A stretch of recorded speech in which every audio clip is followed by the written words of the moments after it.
Greetings, fellow Empyreans. I am Ashtarothi, and I am out mining. I actually haven't mined in years. It's not actually one of the activities I've ever picked up, so much so that I don't have a miner. So I'm out here in my Imicus mining, but I guess the question is not how am I mining, but why am I mining? And the reason why is because I've been trying to kind of get in touch with my inner miner industrialist because of the most recent changes, specifically the changes to the Rorqual. So why is the Rorqual changes important?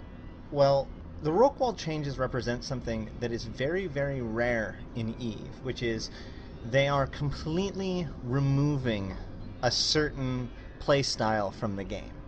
Now, this is something that a lot of people like to say that CCP is doing to them. And there's been a lot of pieces of game styles or specific tactics of a game style that has been removed in the past.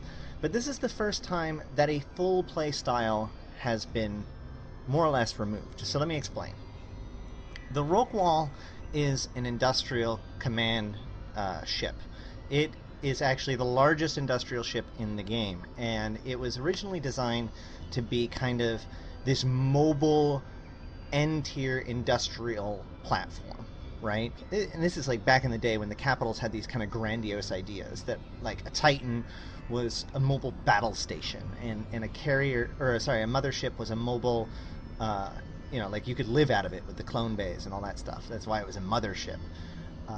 And in the same sort of way, the Rorqual was kind of the industrial mode of this. You could load up all of your ships into it, jump out somewhere, jump all your jump clones to it, and you could suddenly have a swarm of people with just this as its home base. And that's a pretty cool idea, and that's what people kind of rallied behind. But over time, it drifted away from that. And like anything else in EVE, over time it became more and more stale and stagnant. But unlike all of the other ships that have been rebalanced at this point, the Rorqual hasn't. It hasn't been rebalanced in a long time.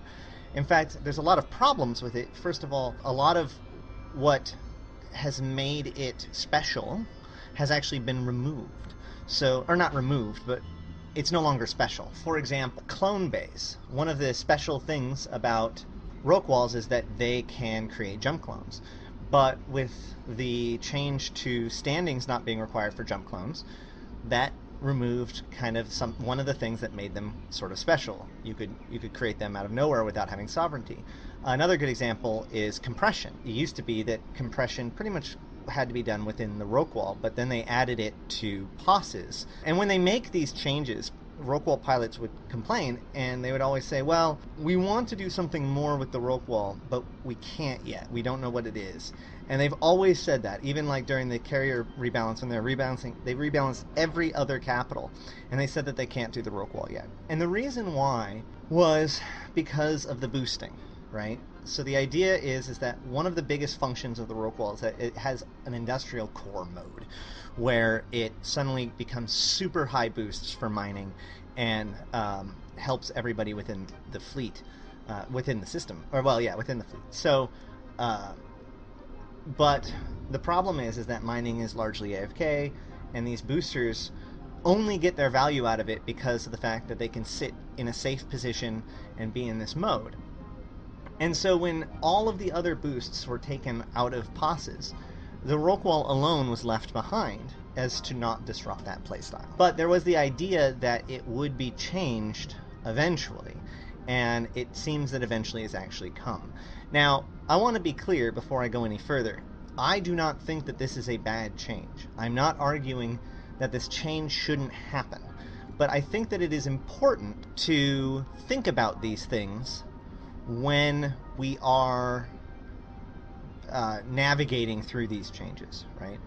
And CCP has to think about these things as they design these things, as they design these features. So, for instance, I have a friend of mine who sees himself as a foreman of an industrial organization in nullsec, and that is his game style. That is his gameplay. That's the reason why he plays EVE. Whereas many people might want to be a pirate, or many people want to be an emperor, or whatever. This guy wants to be a foreman, and a real foreman. So he's got his people his friends that help him out and all that stuff, and he has services that he provides those people. And as a foreman, he can provide foreman links to them. And so he entices his miners, people to come and support, to be in his area, because he can provide these boosts. And the problem is that he has a job, and so he has to go and do real world. And so where people would say, oh, well, he can still boost, the answer is no, he can't, right? Because that's just not an option. He can't boost in time zones that he's not active in anymore. And many people would argue that that's a good thing, and in a lot of ways it is.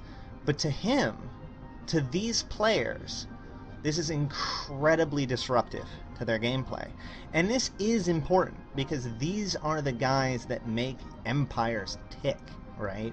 Like, combat pilots are great. You need them in order to take space and be able to hold space, and whatnot. But these guys, these industrial backbone guys, these fiddly people, the guys that we like to make fun of, the spreadsheets and space people, and the people who are willing to go, that find mining and industry and all this stuff interesting. These are the guys that make the rest of us be able to have what we have. And so what I think is important is again, not that we can't have this change. I think it's required. I think it's a good change and needs to happen. And I think that what will happen is a new kind of Rorqual pilot will emerge, and that's a good thing. But I think that CCP needs to remember this as they move forward.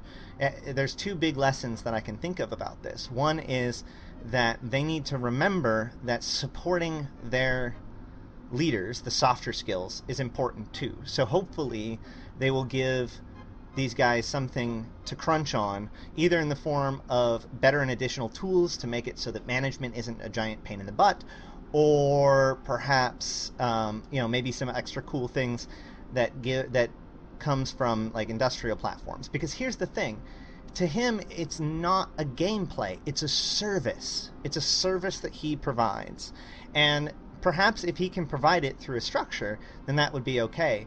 But effectively, you can't just think of it as, well, you can just do it on grid now, because that is an entirely different thing, and there is no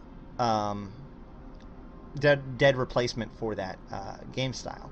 Now, the second thing that we need to remember about this is as we move into other PvE experiences, we have to remember always that as we improve these features, as we think about ways to fix mission running or make mining interesting, you have to remember that there are in fact people who currently enjoy the playstyles as they are.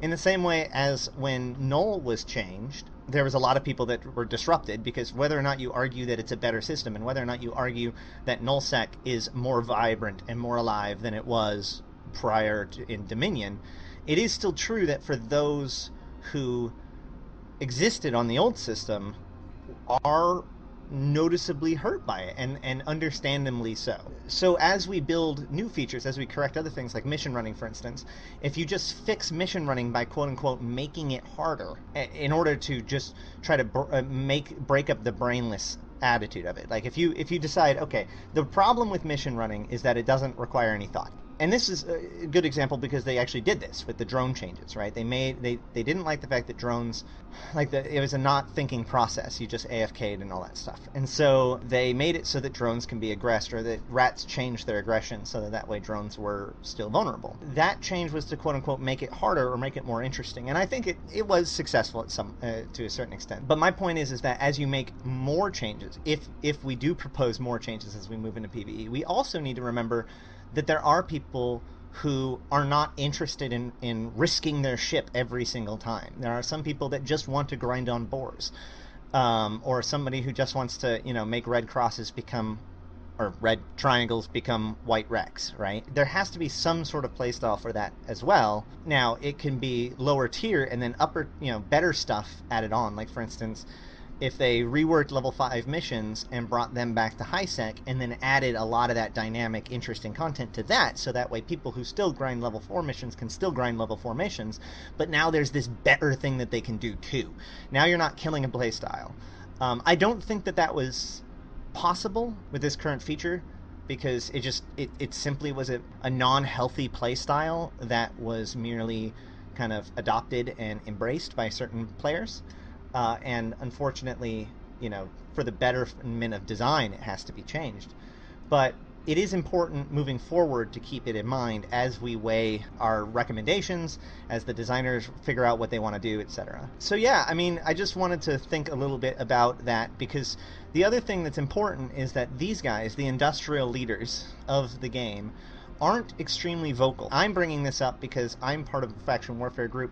If you want to come mess with me, then I guess whatever. But these guys, secrecy, or at least staying low on the radar, is important to them. It's part of their way of surviving in EVE. And so it's possible that some of these changes could go without nearly as much outcry as, say, a carrier change. And more likely, even if somebody was to make a concern, they would be cried down. And so I think it's important to bring it up, talk about it a little bit, and think about it to always consider all the different game styles within the game. And when you do change something that hurts somebody's game style, to at least keep that in mind. Not to say that you can't make that change, but you need to at least show some awareness of the impact you're having on individual people's experience. Yeah, so that's about it. That's why I was mining. And so now I'm going to shut this off and go home and get back to killing things. All right, this has been Ashtarothi.